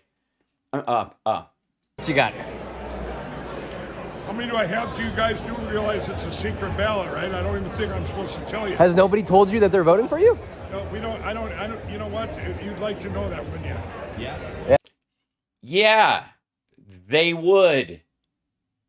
He thinks that's a dig on media, I guess. Yeah. You guys are killing me. Where are you all from? What's all your what the journalists are doing? What are you guys saying? If you got microphones, you're obviously on the other team and are a violent attack on our American freedoms, and this is our freedoms and a revival for Jesus Christ. Have you watched Lindell TV? We have mics. What's your outlets? NBC. NBC. What are you? NBC. NBC. You guys are all NBC? No. Washington Times. Washington Times, right? Right. I don't know what that is. Washington Times leans his way, by the way. No, I'll tell you when we get through this today. You all seen the Rasmussen polls yesterday? Did you all look at that, or you guys are journalists and don't do your research? Wow, fuck you, dude. On behalf of whoever these randos are sitting, just trying to, the fucking person on assignment, eat a bag of dicks, you asshole. Fuck you. Not seeing a Rasmussen poll is not refusal to do your research. And get that fucking cross off your goddamn lapel. You uncharitable, prickish asshole. This fucking dude. Watch this shit. Where are you all from? What's all your, what the journalists are doing? What's your outlets? NBC. NBC. What are you? NBC. NBC. You guys are all NBC? No. Washington Times. Washington Times, right? No. Right. I'll tell you when we get through this today. You all seen the Rasmussen polls yesterday? Saw? Have you all seen or you all saw? Pick one. Did you all look at that, or you guys are journalists and don't do your research? We're here covering your race. Rasmussen polls yesterday came out, and Again, fuck off. I'm just such a douchebag.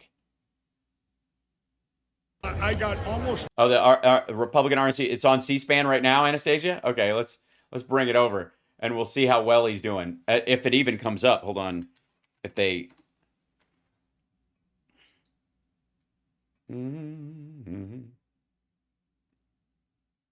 see live today. Yeah, here it is. Watch live. Itching, scratching. Yes, I know. And then Dino Bite. I understand. I got to shrink this down. We'll bring it over here. Hold on. Give me 1 second. And we'll see what he's saying over here. Double both of the candidates combined. So the people want Mike Lindell. This is voted by 168. We'll see if the 168 do what the people actually want. The Rasmussen poll that came out, which is a respected poll, I got 30. No, it isn't, by the way. It's Trump's fucking personal polling person. And this is currently what's going on. Let's see. It is just unheard of that the political committee that has the White House is outraised by the political committee that does not. And that happens 9 months out of 10, and it happens so often now it barely gets noticed. So thank you. Your team does just an absolutely incredible job. And yet, they raise that money and lose. Oh, I'm just enjoying it. Christian Schaefer, our digital director, our digital team has just gotten incredibly innovative. Incredible. They've grown our email So list from incredible. under 5 million to close to 50 million emails. Oh, it's incredible. It's fucking incredible. Anyways, what were you saying, dipshit? Hermit got 20 and Ronna got 15. So I almost doubled both of them. You guys should have. Yeah, 30 is almost double 20. Is there any chance that you go? And by the way, 30 plus 15, 30 is almost double both of them. I'm guessing he did the full math. What an asshole. Over here and you say you urge folks to go and vote for Harmeet? What's that? Is there any chance that you go before this vote starts and you tell folks to vote for Harmeet over you? Absolutely not. This is Mike. I'm Mike. The people want me. They don't want establishment that hasn't worked or a lawyer. They want a businessman who can run this thing and get things run. And if it ends up with Ronna at the end, what do you think that says about this committee and this group of? If it ends up with anybody but me, the people spoke yesterday in a Rasmussen report and said they wanted me. Yeah, Rasmussen's, and now it's not a poll anymore. You stupid news bitch. You don't know. It's the Rasmussen report, okay? Not poll. Get it right. Almost double the other two combined. So with that 20 plus 15 equals 35. 30 is not, for the record, almost double 35. But what do I know? I'm not a businessman. How dare I? How could I possibly even know what can't even do? That's next level math. tells you if it's anybody but me, it's telling that they're not listening to the people. Do you understand that part? Does everybody understand that? Yes, we understand that you think 30 is almost double 35. Rasmussen poll said I was almost double both of them combined. So Again, no! If you were almost double, you'd have well over 50%. I don't even know why I'm arguing this. This is fucking stupid. anything that happens today that it's not me, they went away from what the public wants, what the people want. This is about the people. And are you Mike, do you have any reason to believe that it will be you? Hey, real quick, just so you know, and I don't know if anybody's ever brought this up, but 30 is not almost double 35. We wrote it down. We've had people checking. There's a person from Snopes here. They're going to come after you.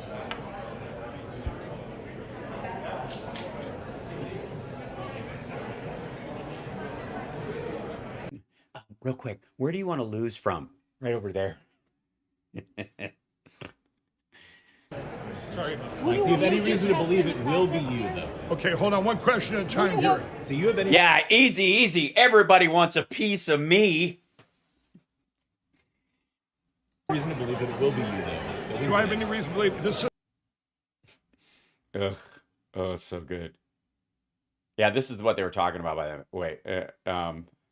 Fucking 30%. This is 1,000 U.S. likely voters. So just among Republicans, Mike Lindell wins 30% of the vote. Harmeet Dillon comes in second with 20%. Ronna McDaniel third at 15%. And only 15% of Republicans want some other candidate. So if you look at the Republican number. So there's another like 20% somewhere in there that don't give a rat's ass. Brr. Brr. They don't want establishment that hasn't worked. Yeah, it's everybody else's camera from the same fucking stuff. Okay, let's shall we check it out? Hold on, let's see this.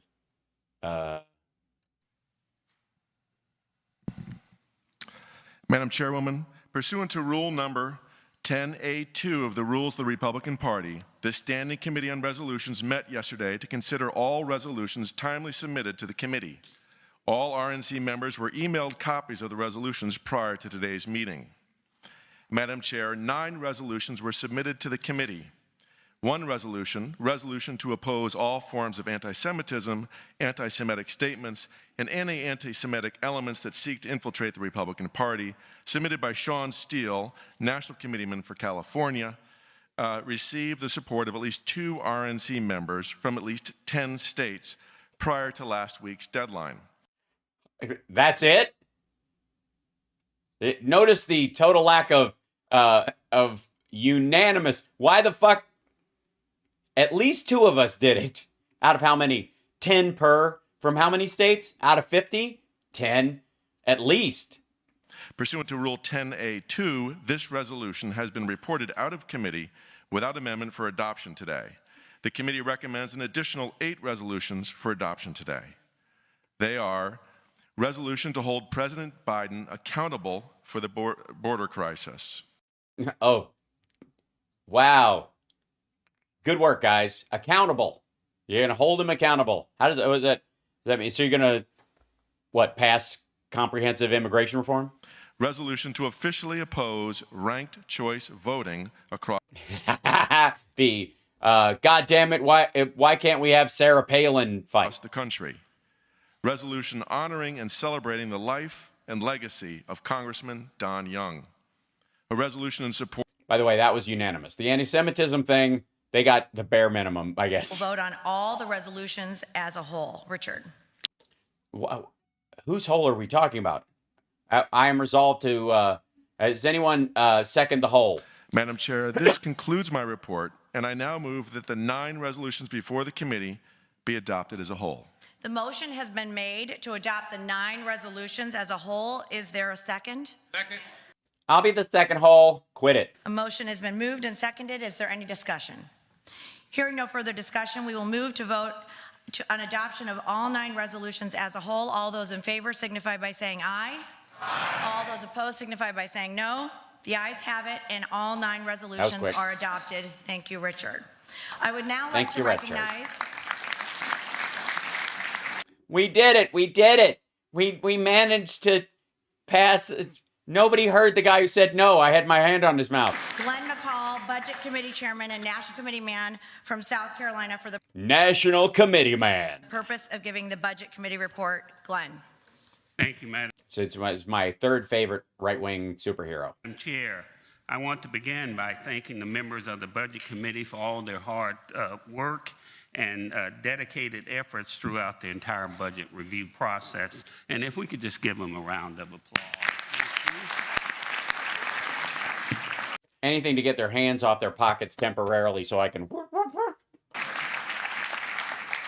The budget that was sent to every member of the RNC 10 days ago has not been modified, amended since, and is the same budget that we'll consider today. Take my word for it. I promise. It has not been to Mar-a-Lago. When are they voting? I don't know. At some point. The vote is like they're voting on all their other shit. So, and then they'll find, the final thing, I guess, will be about this stuff. Will be about, choosing the leader. Hilarious. There's a fight occurring over who will be the RNC chair. Question. And Mike Lindell wants the job? A, indeed. Is he qualified? He's convinced Americans to buy rock-hard pillows while smoking crack and quoting the Bible. He's a perfect conman. Yeah. Lindell had to sit through Ron McDaniel's interview with Bannon this morning, then came on and was not happy, saying she has stolen all of his ideas. I'm going to bring trust back. Being the RNC. Oh, shit. It's almost like Rana watched my video I did for all the members this last week and put it out to all the 168 of what I plan on doing being the RNC chair. She says, well, we can finally get involved in election integrity. You collected $80 million in 2020 at the end of 2020 saying that's exactly what you're going to do, and you never spent it on that.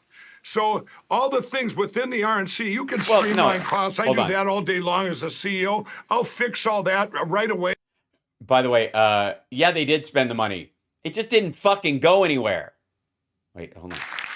And now we will proceed with the election of RNC officers. Without objection, I would now like to hand the gavel to Jeff Kent, National Committee Man for Washington and Rules Committee Chairman for the purpose of presiding over the officer elections. By the way, the idea that fucking Mike Pillow will ever do any kind of normal work like that, like, can you imagine him with a fucking gavel and giving his speech and coordinating? Because it ain't all fucking yap fest. He's not going to just like, I'm now the RNC head, listen to me, and just go on his fucking show and say the same shit. There's a lot of work.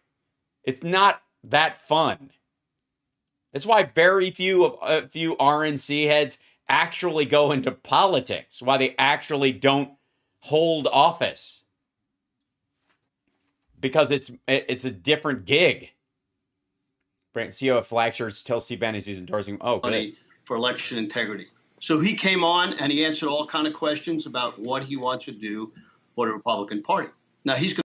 By the way, this asshole sells his stuff on my store, Mike Lindell's little Amazon competitor. To do this for free. He's going to. No, he's not going to do it. He's going to. It's just amazing. Just this is going to be. Please, next up. Oh God. Oh my God. We have to watch this. Like I said, I'm not going to her brother or any member of her family. I'm fucking that. But Trump and Mike Pillow, full of shit. I have no problem with that. Oh hey, Carrie Lake, losery loser and stuff. Carrie, can you do me a favor? Can you give your filter to Steve Bannon for God's sake? There's Harmeet. She's not going to win. What? Donald J. Trump, that was her boyfriend. Okay? Did you know that? That was her boyfriend. And then her little sidekick, Silk said, I think y'all call it sidekick, side piece, whatever, Mike Lindell. Diamond called Donald Trump her boyfriend and called Mike Pillow her side piece. I'm going to vomit. I'm vomiting already. Whenever I get food poisoning next, it's not the food. It's that. Whoa. Breaking. After 70 years, the family is dropping the National Prayer Breakfast. Secretive Christian Group says it has ended its involvement in the event, which is now widely run by a new nonprofit group. But the devil's... Oh, I see. Because it's still going to exist. They're just not running it anymore. Lose the machines or lose our country. Oh,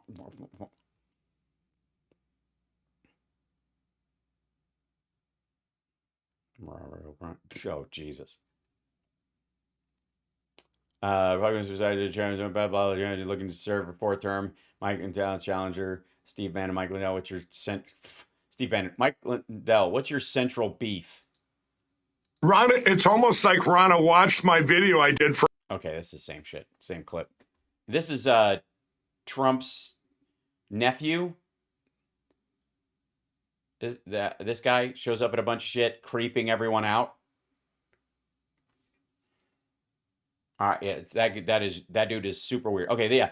By the way, here's the picture, and I'll end on this. This is the picture of when Mike Pillow was just, when we were just watching what he said, when it looked like he was talking to three people at a card table. Look at all those fucking people that are covering the RNC chairman race, A, because it's a fucking circus, but also because it matters in general, because one of the two biggest parties in the United States is picking their head as far as how they're going to, outreach to voters and elect candidates and all that kind of stuff. It matters on a material level. That's a local mic in his face right there, by the way. It's a lot of locals, probably from wherever this area is. But he was just talking to these people, and two of them women specifically, in this case. and the two guys, I think, to their right, or maybe the dude in the blue shirt who's leaning forward. He wasn't. I don't know if he was there at the time. It looks like this is the moment he moved over and started talking to those two ladies. The idea that somehow the media is not covering this when C-SPAN's fucking running it, never mind the fact that you can always see it. The fact that he's just kind of a prick to everybody that's there, sight unseen, before he even knows who the fuck they are. He has no idea where they're from. He has no idea what side of the spectrum they're on. He's just, fuck you, anybody with a mic and media. And never mind the fact that he has a whole fucking alleged Lindell TV network that would or should, in theory, if it was a real thing, be doing the exact same fucking thing at this event, even if he wasn't running, but he's not. And it's just gross.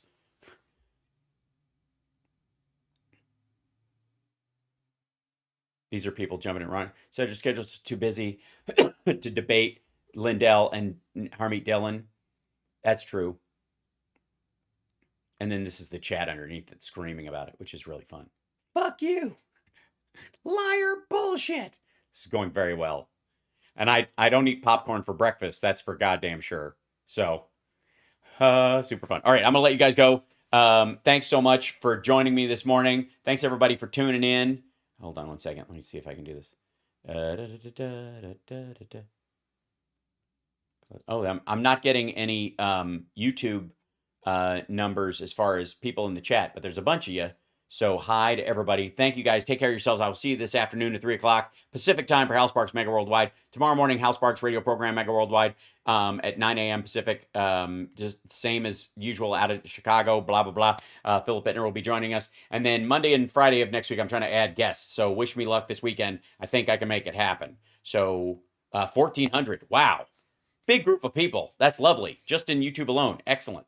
So if you're there, if you don't get in the chat and you're not that kind of person, you can click the thumbs up real easily. You don't have to get involved in all this shit. But if you're watching, that's the easiest thing, is right down there. Titus would be great. I would love to have him on. I'll see what I can do. And yeah, that's it. So, yeah, have a great day. Beautiful. See you soon. And what else? Oh, I'll be reading all day because there's so many stories breaking today. Holy shit. Anyways, I gotta go and I gotta feed the cats and lint roll myself again. Okay, love you guys. See you later. Thanks so much. Bye.